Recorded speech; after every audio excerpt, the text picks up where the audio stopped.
20% എന്നുള്ള long term capital gains tax, property, gold മുതലായിട്ടുള്ള മുകളിൽ ആ ടാക്സിനെ 20% 12% കുറയ്ക്കുന്നുണ്ട്. പക്ഷേ ഇൻഡെക്സേഷൻ ബെനിഫിറ്റ് എടുത്തു കളയാണ്. അപ്പൊ അതിനെതിരെ പാർലമെന്റിലൊക്കെ തന്നെ വലിയ ഒരു പ്രക്ഷോഭം ഉണ്ടായി. പക്ഷേ ഈ വർദ്ധിപ്പിച്ചതും കുറച്ചതും എല്ലാം കൂടെ ഏകോപിപ്പിച്ചിട്ട് അതിനെ ഒന്ന് യുക്തിസഹമാക്കുകയാണ് ചെയ്തിരിക്കുന്നത്. അടുത്തത് ക്യാപിറ്റൽ ഗെയിൻസ് ടാക്സിൽ വലിയൊരു മാറ്റങ്ങൾ ഉണ്ടായിട്ടുണ്ട്.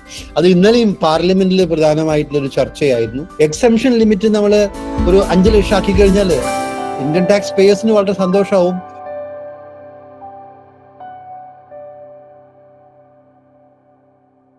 ആദ്യം നമുക്ക് കുറച്ച് ഞാൻ എല്ലാ ടാക്സ് കാര്യങ്ങളിലേക്കൊന്നും പോകുന്നില്ല, പ്രധാനമായിട്ടുള്ളത് മാത്രം.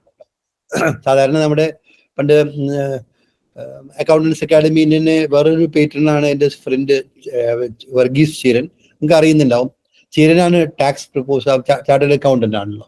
അപ്പൊ ടാക്സേഷൻ കാര്യങ്ങളിൽ കൂടുതൽ വൈദഗ്ധ്യം ഉള്ളത് അദ്ദേഹത്തിനും ഒക്കെയാണ്. എന്നപ്പോ നമുക്ക് ഈ വെർച്വൽ മീറ്റിംഗ്സ് ആവുമ്പോൾ ഒന്നിൽ കൂടുതൽ പ്രസന്റേഷൻസും ബുദ്ധിമുട്ടാണ്. അപ്പൊ ആ ഒരു ദൗത്യം ഞാൻ ഏറ്റെടുത്തിട്ട് വളരെ ചുരുക്കി മാത്രം അത് പറയുകയാണ് ചെയ്യുന്നത്. വലിയ മാറ്റമൊന്നുമില്ല. അപ്പൊ നിങ്ങൾക്ക് അറിയുന്നുണ്ടാവും, സ്റ്റുഡൻസിന് അറിയുന്നുണ്ടാവും, ഇന്ത്യക്ക് 2 ഇൻകം ടാക്സ് സിസ്റ്റംസ് ഉണ്ട്. ഇപ്പൊ 2 ഇൻകം ടാക്സ് റെജീം. ഒന്ന് പഴയ ഇൻകം ടാക്സ് റെജീം 5%, 20%, 30% എന്നുള്ള 3 സ്ലാബ് മാത്രമുള്ളത്. പക്ഷെ ആ പഴയ ഇൻകം ടാക്സ് റെജീമില് ഒരുപാട് കൺസെഷൻസ് അലൗ ചെയ്തിരുന്നു. പല ഇൻകം ടാക്സ് എക്സംഷൻസും ഉണ്ടായിരുന്നു. ATC ഉദാഹരണത്തിന് ATC ബെനിഫിറ്റ് പ്രകാരം 1.5 ലക്ഷം രൂപ നമ്മൾ മ്യൂച്വൽ ഫണ്ടുകളിൽ ഇൻവെസ്റ്റ് ചെയ്യുകയാണെങ്കിൽ, അതിന്റെ ELSS എന്ന് പറയും, ഇക്വിറ്റി ലിങ്ക്ഡ് സേവിംഗ് സ്കീം, അതിൽ ഇൻവെസ്റ്റ് ചെയ്യുകയാണെങ്കിൽ ആ 1.5 ലക്ഷം രൂപയും നമ്മുടെ ഇൻകം ടാക്സിലെ വരുമാനത്തിൽ നിന്ന് കുറയ്ക്കാൻ പറ്റും. അതേപോലെ തന്നെ പ്രോവിഡന്റ് ഫണ്ടിലേക്ക് പൈസ അടയ്ക്കുന്നത്, LIC ഇൻഷുറൻസ് പ്രീമിയം അടയ്ക്കുന്നത്, ബാങ്ക് ലോൺ ഉണ്ടെങ്കിൽ ആ ബാങ്ക് ലോണിന് പ്രിൻസിപ്പൽ റീപേയ്മെന്റ് നടത്തുന്നത്, ഇൻട്രസ്റ്റ് അടയ്ക്കുന്നത്, അങ്ങനെ ഒരുപാട് എക്സംഷൻസ് പഴയ ഇൻകം ടാക്സ് റെജീമിൽ ഉണ്ടായിരുന്നു. 2020 ഗവൺമെന്റ് പുതിയൊരു സിസ്റ്റം കൊടുന്നു. ആ പുതിയ സിസ്റ്റത്തില് ടാക്സ് റേറ്റ്സ് കുറവാണ്, പക്ഷേ ടാക്സ് സ്ലാബ്സ് കൂടുതലാണ്. ആ ടാക്സ് സിസ്റ്റം ഓപ്റ്റ് ചെയ്യുന്ന ആളുകൾക്ക്, അത് സ്വീകരിക്കുന്ന ആളുകൾക്ക് എക്സംഷൻസ് ഒന്നും തന്നെ ഉണ്ടാവില്ല. നേരത്തെ പറഞ്ഞിട്ടുള്ള ATC ബെനിഫിറ്റ്, മറ്റൊരുപാട് ബെനിഫിറ്റ് ഉണ്ടല്ലോ, എക്സംഷൻസ്, ഡിഡക്ഷൻസ്, അതൊന്നും ഉണ്ടാവില്ല. ഭാവിയിൽ ഇതായിരിക്കും നമ്മുടെ പെർമനന്റ് ആയിട്ടുള്ള ഇൻകം ടാക്സ് റെജീം സിസ്റ്റം എന്നുള്ളത് 1920 തന്നെ പറഞ്ഞിരുന്നു. അപ്പൊ അതിനുശേഷം ഗവൺമെന്റ് എപ്പോഴും എന്തെങ്കിലും പുതുതായിട്ടുള്ള ആനുകൂല്യങ്ങൾ പ്രഖ്യാപിക്കുകയാണെങ്കിൽ ഈ ആനുകൂല്യങ്ങൾ മുഴുവനും ഈ പുതിയ സിസ്റ്റത്തിലായിരിക്കും. അപ്പൊ ഇത്തവണ അങ്ങനെ തന്നെയായിരുന്നു. അതും അങ്ങനെ ആയിരിക്കും എന്നുള്ളതും ഞാൻ ആ ലേഖനത്തിൽ എഴുതിയിരുന്നതാണ്. അത് പ്രവചിക്കാൻ വലിയ ബുദ്ധിമുട്ടൊന്നുള്ള കാര്യമാണ്, ആയിരുന്നില്ല, എല്ലാവർക്കും പറയാൻ പറ്റുന്നതായിരുന്നു. അങ്ങനെ പറഞ്ഞു എന്ന് മാത്രമേ ഉള്ളൂ. അപ്പൊ ഈ പുതിയ സിസ്റ്റത്തില് ഇപ്പോഴത്തെ സിസ്റ്റം ആ ഒരു എക്സിസ്റ്റിങ്ങും ന്യൂവും തമ്മിലുള്ളത് നോക്കി നോക്കുക. ആ സ്ലൈഡിൽ നിങ്ങൾക്ക് കാണുന്നില്ലേ, existing total income up to 3 lakh വരെ നില്ലാണ് ടാക്സ് റേറ്റ്. അത് ഈ ബജറ്റിലുള്ള പ്രപ്പോസലും അങ്ങനെ തന്നെയാണ്. 3 ലക്ഷം വരെയുള്ള ഇൻകത്തിന് ടാക്സ് ഇല്ല. അടുത്ത സ്ലാബ് ഇപ്പോഴത്തെ എക്സിസ്റ്റിംഗ് ടാക്സ് സ്ലാബില് 3 ലക്ഷം മുതൽ 6 ലക്ഷം വരെയാണ് 5% എന്നുള്ള ടാക്സ് റേറ്റ് ഉള്ളത്. പുതുതായിട്ട് ബജറ്റിൽ എന്താ ഒരു വ്യത്യാസം മാത്രമേ വരുത്തിയിരുന്നുള്ളൂ. ആ 3 ലക്ഷം മുതൽ 6 ലക്ഷം വരെ ഉള്ളത് 3 ലക്ഷം മുതൽ 7 ലക്ഷം വരെ ആക്കി.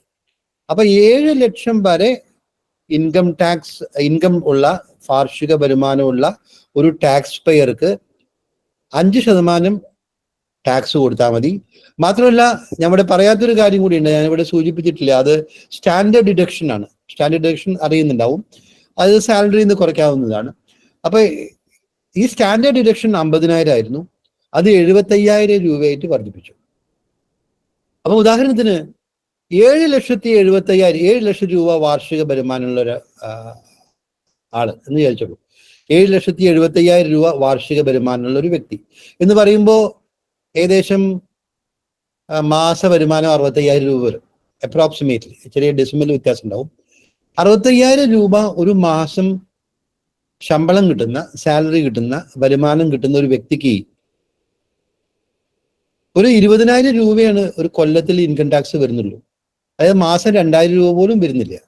അപ്പൊ ഇത് പോരാന്നൊക്കെ പറയും. ഞാനും ആ ഒരു ബജറ്റ് എക്സ്പെക്ടേഷനിൽ കൂടുതൽ ആനുകൂല്യങ്ങൾ ഇൻകം ടാക്സ് പേയേഴ്സിന് കൊടുക്കണം എന്നൊക്കെ പറഞ്ഞിരുന്നു. പക്ഷേ ഗവൺമെന്റിനെ സംബന്ധിച്ചിടത്തോളം എന്താ അറിയോ, കഴിയുന്നത്ര ആളുകൾ ടാക്സ് നെറ്റിൽ ഉണ്ടാവണം എന്നുള്ളതാണ്. അപ്പോൾ ഈ എക്സംഷൻ ലിമിറ്റ് നമ്മൾ ഒരു 5 ലക്ഷം ആക്കി കഴിഞ്ഞാൽ ഇൻകം ടാക്സ് പേയേഴ്സിന് വളരെ സന്തോഷമാവും. പക്ഷെ ഒറ്റയടിക്ക് ദശലക്ഷക്കണക്കിന് ആളുകൾ ടാക്സ് പേയിങ് നെറ്റിൽ തന്നെ പോവും. അവർക്ക് ആ ടാക്സ് പേയിങ് നെറ്റിൽ ഇല്ലാണ്ടാവുന്ന സമയത്ത് അവരുടെ മറ്റു പല കാര്യങ്ങളും ഒഴിവായി കിട്ടും. അതുകൊണ്ടുകൂടിയാണ് അത് ചെയ്യാതിരിക്കുന്നത്. അപ്പോ ഇതിനേക്കാളും കൂടുതൽ ആനുകൂല്യങ്ങൾ നൽകേണ്ടതായിരുന്നു എന്നുള്ള പൊതുവേ ഒരു അഭിപ്രായമുണ്ട്. ആ അഭിപ്രായത്തോട് യോജിക്കുമ്പോൾ തന്നെ ഞാൻ പറയുന്നത്, ഇപ്പൊ ഇന്ത്യ പോലുള്ള ഒരു ഒരു ദരിദ്ര രാജ്യമാണ് നമ്മൾ ഇപ്പോഴും, ദാരിദ്ര്യമൊക്കെ ഇപ്പോഴും ഉണ്ടല്ലോ, പുരോഗതി പ്രാപിച്ചു വരുന്നുണ്ടെങ്കിലും കൂടുതൽ. അപ്പോ 65,000 രൂപ മാസ വരുമാനം എന്ന് പറഞ്ഞാൽ അത്ര മോശം വരുമാനമല്ല. 65,000 രൂപ മാസം വരുമാനം ഒരാള് 2,000 രൂപയിൽ താഴെ മാത്രമേ ഇൻകം ടാക്സ് കൊടുക്കേണ്ടി വരുന്നുള്ളൂ എന്ന് പറയുമ്പോൾ അത്ര വലിയ ഒരു ഒരു നികുതിയല്ല, അത് ഒരു റീസണബിൾ ആണ്. അപ്പോൾ ആ ഒരു റിലീഫ് അവിടെ ഉണ്ടായിട്ടുണ്ട്. ഈ 3.6 എന്നുള്ളത് 3.7 ആയപ്പോൾ. അതേപോലെ തന്നെ അടുത്ത സ്ലാബിലും വ്യത്യാസം വന്നു. 6 ലക്ഷം മുതൽക്ക് 9 ലക്ഷം വരെ 10% ഉണ്ടായിരുന്നത് 7 ലക്ഷം മുതൽക്ക് 10 ലക്ഷം എന്നുള്ള ആ ടാക്സ് സ്ലാബിന് 10% എന്നുള്ള ടാക്സ് റേറ്റ് ആയി. പിന്നെ ഒന്നും മാറ്റില്ല. ഈ 2 സ്ലാബിൽ മാത്രമേ മാറ്റുള്ളൂ.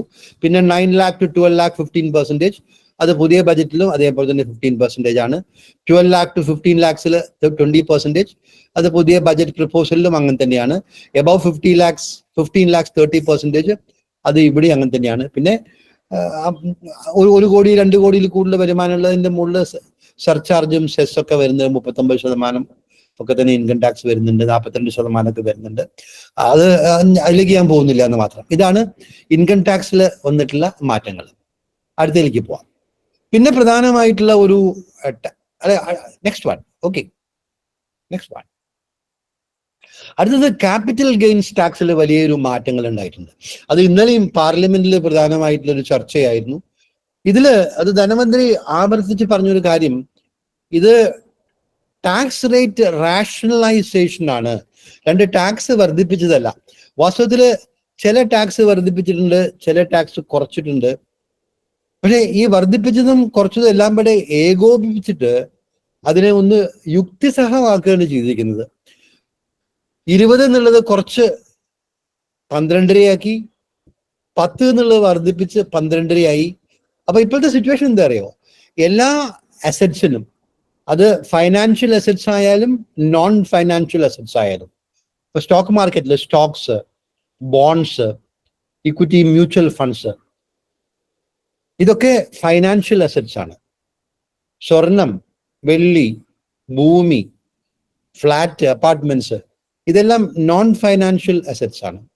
ഇപ്പൊ ഫൈനാൻഷ്യൽ അസറ്റ്സ് ആയാലും നോൺ ഫൈനാൻഷ്യൽ അസറ്റ്സ് ആയാലും long term capital gains tax എന്നുള്ളതിനെ 12% ആക്കി.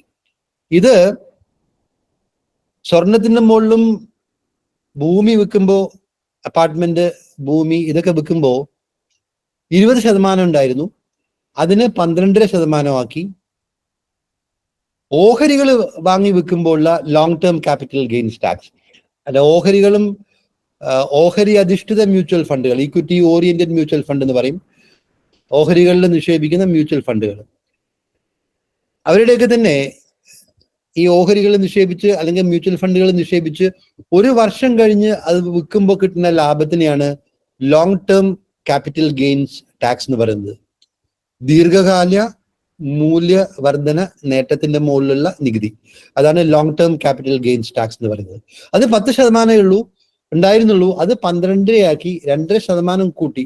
ചെറിയൊരു വർധനവാണ്. ഓഹരി നിക്ഷേപകർക്ക് അത് ഇഷ്ടമായിട്ടില്ല, പക്ഷെ അത് വലിയൊരു വർധനവ് എന്ന് പറഞ്ഞുകൂടാ. കാരണം അതിൽ തന്നെ വേറൊരു എക്സംഷൻ ഉണ്ട്. ആദ്യത്തെ 1 ലക്ഷം രൂപ വരെ ക്യാപിറ്റൽ ഗെയിനിന് ടാക്സ് ഇല്ല, അത് മുമ്പ് ഉണ്ടായിരുന്നില്ല. ഇപ്പൊ അത് 1.25 വരെയാക്കി. അപ്പൊ 1 വർഷത്തില് നിങ്ങൾ ഓഹരി വാങ്ങി വിറ്റതിന്റെ അല്ലെങ്കിൽ ഇക്വിറ്റി മ്യൂച്വൽ ഫണ്ട് വാങ്ങി വിറ്റതിന്റെ ലോങ് ടേം ക്യാപിറ്റൽ ഗെയിൻ കിട്ടിയിട്ടുണ്ടെങ്കിൽ ആ ലോങ് ടേം ക്യാപിറ്റൽ ഗെയിനിന് ടാക്സ് കൊടുക്കണ്ട 1.25 ലക്ഷം വരെ 1 വർഷത്തിൽ. ആ ഒരു അഡ്വാൻറ്റേജ് ഉണ്ട് അവിടെ, മനസ്സിലായില്ലേ? അപ്പൊ ആ ഒരു പിന്നെ പോളിസിയിൽ വന്നിട്ടുള്ള മാറ്റം ഇത്രയാണ്. ഇക്വിറ്റി മ്യൂച്വൽ ഫണ്ട്സ് മുതലായിട്ടുള്ള ഫൈനാൻഷ്യൽ അസറ്റ്സിന്റെ long term capital gains tax 10 നിന്ന് 12 ആയിട്ട് വർദ്ധിപ്പിച്ചു. Property, gold, silver, real estate, land മുതലായ നോൺ ഫൈനാൻഷ്യൽ അസറ്റ്സിന്റെ മുകളിൽ നിന്ന് ഉള്ള അതിന് ലഭിക്കുന്ന ലോങ് ടേം ക്യാപിറ്റൽ ഗെയിൻസിനുള്ള ടാക്സ് 20 12 ആക്കിയിട്ട് കുറച്ചു. പക്ഷെ ഒരു വ്യത്യാസമായിട്ട് പറഞ്ഞത് എന്താ വെച്ചാൽ 20 12 ആക്കി കുറച്ച സമയത്ത് പറഞ്ഞിരുന്നു അതിന് ഇൻഡെക്സേഷൻ ബെനിഫിറ്റ് ഉണ്ടാവില്ല എന്ന് പറഞ്ഞിരുന്നു. ഇത് പാർലമെന്റിൽ വലിയ ഒച്ചപ്പാടുണ്ടാക്കി. ഇൻഡെക്സേഷൻ ബെനിഫിറ്റ് എന്ന് പറഞ്ഞാൽ നമ്മൾ 20 വർഷം മുമ്പ് വാങ്ങിച്ചിട്ടുള്ള ഒരു പ്രോപ്പർട്ടി ആയിരിക്കും. അത് 20 വർഷം മുമ്പ് അച്ഛൻ അമ്മ മുതലായിട്ടുള്ള നമ്മളുടെ പിന്നെ പാരന്റ്സിന് നമ്മൾ ഇൻഹെറിറ്റ് ചെയ്ത് നമുക്ക് കിട്ടിയിട്ടുള്ള ഒരു പ്രോപ്പർട്ടി ആയിരിക്കും. അപ്പൊ 20 കൊല്ലത്ത് അന്ന് 20 കൊല്ലം മുമ്പ് ഉണ്ടായിരുന്ന നിങ്ങളുടെ നാട്ടിൽ 20 കൊല്ലം മുമ്പ് എന്തായിരുന്നു ഭൂമിക്ക് വില, അല്ലെങ്കിൽ പ്രോപ്പർട്ടിക്ക് എന്തായിരുന്നു വില, ഇപ്പൊ അതിന്റെ വില എന്താണെന്ന് നിങ്ങൾക്ക് അറിയുന്നുണ്ടാവും. പക്ഷെ ആ വില വർധനവില് ഇൻഫ്ലേഷന്റെ ഒരു സ്വാധീനമുണ്ട്. 2004 വിലകളല്ലല്ലോ ഇപ്പൊ 2024. അപ്പൊ എത്രമാത്രം ഇൻഫ്ലേഷൻ ഉണ്ടാവുന്നതോ ആ ഇൻഫ്ലേഷനെ കോമ്പൻസേറ്റ് ചെയ്യാനാണ് ഇൻഫ്ലേഷൻ ഇൻഡെക്സേഷൻ എന്നുള്ള സംഗതി ഉണ്ടായിരുന്നത്. ആ കോസ്റ്റ് ഓഫ് ലിവിങ് വെച്ചിട്ട് ആ ഇൻഫ്ലേഷനെ ന്യൂട്രലൈസ് ചെയ്യാണ് അവിടെ ചെയ്യുന്നത്. അതിനാണ് ഇൻഡെക്സേഷൻ ബെനിഫിറ്റ് എന്ന് പറയുന്നത്. അപ്പൊ ഗവൺമെന്റ് എന്ത് പറഞ്ഞു അറിയോ, 20% എന്നുള്ള long term capital gains tax, property gold മുതലായിട്ടുള്ള എന്റെ മുകളിൽ ആ ടാക്സിനെ 20% 12% കുറയ്ക്കുന്നുണ്ട്. പക്ഷേ ഇൻഡെക്സേഷൻ ബെനിഫിറ്റ് എടുത്തു കളയാണ് എന്ന് പറഞ്ഞു. അപ്പൊ അതിനെതിരെ പാർലമെന്റിലൊക്കെ തന്നെ വലിയ ഒരു പ്രക്ഷോഭം ഉണ്ടായി. അത് ഇൻഡെക്സേഷൻ ബെനിഫിറ്റ് എടുത്ത് കളയുന്നത് ശരിയല്ല എന്ന് പറഞ്ഞപ്പോ ഇന്നലെ അത് ധനമന്ത്രി തന്നെ ഒരു അമെൻമെന്റ് കൊണ്ടുവരാം എന്ന് പറഞ്ഞിട്ടുണ്ട്. അതായത് ജൂലൈ 23 ബജറ്റ്.